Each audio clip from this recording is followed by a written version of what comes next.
this week's experience, coming here to Tallahassee and leaving to Columbia, this weekend should be able to pay dividends down the road for our guys. If we're expected to compete for a SWAC championship, we know that one of the 3 regional sites that, Bethune Cookman historically has gone to has been Miami, Florida, Florida State. So, it's good to get our guys in this atmosphere, getting us ready for Columbia and hopefully what would be a deep run for us later on in May. They attacked the zone. I think that when we left the ball up or we weren't executing, Florida State did a great job in, capitalizing on their opportunities. But it starts with pitching and defense. Guys that through today are getting opportunities, just kind of get us ready, carry us for the series over in South Carolina. And, we're looking for our guys to continue to work and do what they do, especially on the mound. I think that the entire fall, right, with the hurricanes that we dealt with and being kind of displaced for a couple of weeks, losing, that fall term or, that fall segment of practice, I think when we came in the spring, we definitely needed to put an emphasis in putting this team together. So there's some things that we do, off the field to make sure the guys are, spending time with each other, trusting each other, communicating, getting to know each other.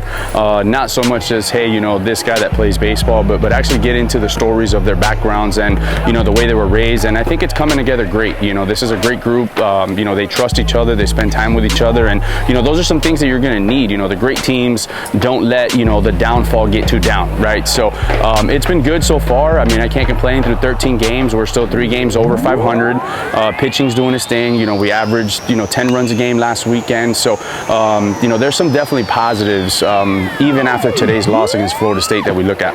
I think it's a good relationship, with, Chip Baker, who's their director of operations here. We've kind of set up the scheduling, and now with Coach Jarrett, who took over, we want to make it a point to try and play as many quality teams as we can to get us ready for a potential run at the end of May. So, when Coach Jarrett, when he got the job, he reached out, made sure we were still on schedule. And this is a relationship that until I'm here, at Bethune Cookman, we're still going to come up to Tallahassee and play the Seminoles because, again, we want to put our players in those situations as often as we can. And having that relationship with Coach Jarrett, the Wildcats are coming to, Tallahassee outside of playing FAMU to come here and play.